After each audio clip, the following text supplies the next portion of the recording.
Imagine it's 4:30 p.m. on a Friday. You're finally seeing the light at the end of the tunnel. You've cleared your inbox and you're ready to actually enjoy your weekend. Then your Slack pings. It's your boss. He says, "Hey, can you pull a quick report on the Q3 projections? I need it for a meeting first thing Monday morning." Your stomach drops. You know this quick report takes 4 hours. You want to say no, but you don't want to look lazy. You want to explain that you have plans, but you don't want to seem uncommitted.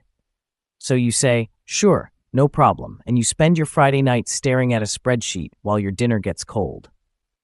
Most people think the most important relationship at work is with their direct reports or their clients. They're wrong. The most important relationship, the one that dictates your stress levels, your salary, and your sanity, is the one you have with your boss. But here's the secret. You are not just a passenger in that relationship. You have the power to manage up. Today, I'm going to show you how to lead the person you report to without them even realizing you're doing it. Let's get started.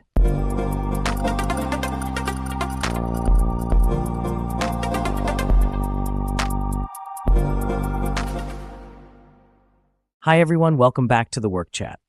Today we are diving deep into the art of managing up. This isn't about sucking up, and it's definitely not about being manipulative. It's about becoming boss prospecting, learning how to anticipate needs, set boundaries, and ultimately make your boss's life so easy that you become completely indispensable to the team's success. Now, before we get into the how-to, I want to make sure you're not doing this empty-handed. Managing up is a muscle, and every athlete needs a training plan. I've put together a free guide called 10 Phrases That Make You Sound More Confident at Work. These phrases are designed to help you speak up and lead conversations with clarity and authority. You can find the link in the description box below. Grab that now, and let's get to work. Before we talk about how to manage up, let's look at the why. Why is it so hard? Seriously, you're an adult, you're qualified. You're literally being paid to be there. So why does speaking up to your boss feel like hitting send on a risky email and instantly regretting it? It's because our brains are hardwired for tribal survival. In the caveman days, being difficult with the leader of the tribe meant being kicked out, which meant certain death. Today, your brain interprets a simple disagreement with a senior VP as a literal threat to your survival. But here is the irony. In the modern workplace, silence is the real risk. When you don't manage up, you aren't being safe. You're becoming invisible. If you don't advocate for your timeline or your boundaries, you aren't low maintenance. You're a low priority. Managing up is simply the process of consciously working with your boss to obtain the best possible results for you, them, and the company. It's about realizing that your boss is a human being with their own pressures, fears, and, most importantly, their own managing up to do with their boss. So to manage up effectively, you need a framework. I call it the G.R.O.W Method. G is for goals and alignment. Does your boss care about the same things you do? Probably not. You might care about the technical details, they care about the quarterly budget. You manage up by aligning your work with their goals. Ask them, what are your top 3 priorities this month, and how can my current projects best support those? When you speak their language, they start to see you as a partner, not just a tool. R is for reliability and predictability. The thing bosses hate most? Surprises. Even bad news is okay if it's delivered early. Managing up means being the most predictable person on the team. For example, every Friday at 3 p.m., send a bulleted email. What I did this week, what I'm doing next week, and where I'm stuck. It eliminates the need for them to micromanage you because you've already given them the answers. O is for options. Don't bring problems, bring solutions. Never go to your boss and say, "We have a problem." That's just giving them more work. When you bring up a problem, always bring 2 options. For example, we have a delay with the vendor. I've looked into it, and we can either pay a rush fee to stay on track, or we can push the launch back 3 days. I recommend the rush fee because of the marketing spend already committed. What do you think? You've done the thinking for them. They just have to say yes. W is for way of working. In another word, the communication styles.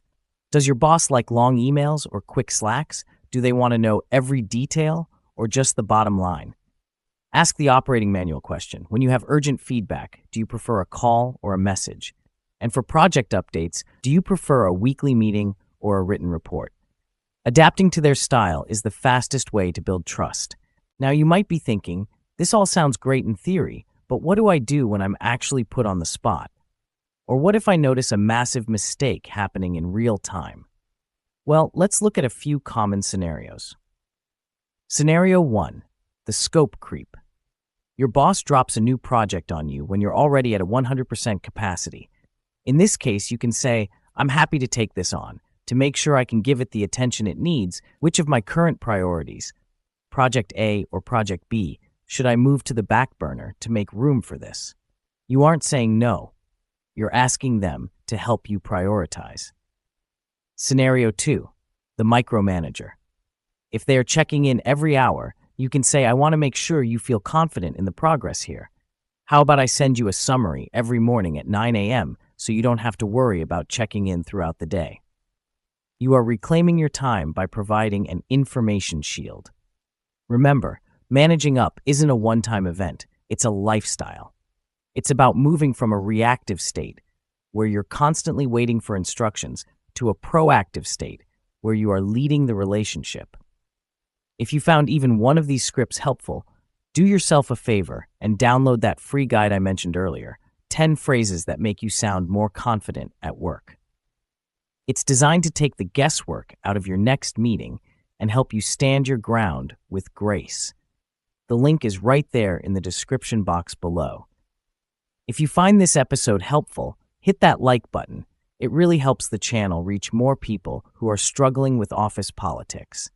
And if you want to be the first to get our weekly deep dives into career growth, hit subscribe. We're building a community of leaders who don't just wait for a seat at the table, they build their own. Stop waiting for your boss to change and start changing the way you manage them. Thank you for tuning in. See you in the next episode.